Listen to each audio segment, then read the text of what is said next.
গতকাল 25 মার্চ বিকাল 5:15টার সময় দৌলদিয়া 3 নম্বর ঘাটে সৌহার্দ্য পরিবহনের একটি বাস ব্রেক ফেল হয়ে নিয়ন্ত্রণ হারিয়ে নদীতে পড়ে যায়।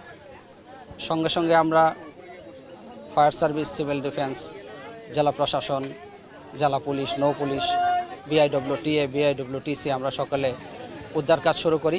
আপনারা দেখছেন যে উদ্ধার কাজ পরিদর্শনের জন্য আমাদের নৌ পরিবহন মন্ত্রণালয়ের প্রতিমন্ত্রী মহোদয় এসেছেন, নৌ পরিবহন মন্ত্রণালয়ের সচিব মহোদয় এসেছেন, রাজবাড়ীর জেলা প্রশাসক মহোদয় এসেছেন, বিআইডব্লিউটিএটিসির চেয়ারম্যান মহোদয় এসেছেন। আপনারা দেখেছেন যে কিছুক্ষণ পূর্বে বিআইডব্লিউটিসির চেয়ারম্যান মহোদয় ঘাট পরিদর্শন করে গেছেন। আমি ইতিমধ্যে আপনাকে বলেছি যে বাসটি নিয়ন্ত্রণ হারিয়ে ব্রেক ফেল হয়ে 3 নম্বর পন্টন দিয়ে নদীতে পড়ে গেছে।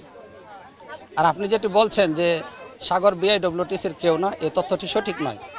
সাগর আমাদের বিআইডব্লিউটিসির একজন কর্মচারী, সে তার উপর অর্পিত নির্দিষ্ট দায়িত্ব পালন করছে। তো আমি আপনাদের সহযোগিতা চাই এবং এটি নিয়ে তদন্ত হচ্ছে, তদন্ত কমিটি কাজ করছে। আমি নিজেও তদন্ত কমিটিতে আছি। আমরা গণমাধ্যম সহ সকলের সহযোগিতা চাই। ঘটনাটি অত্যন্ত দুঃখজনক।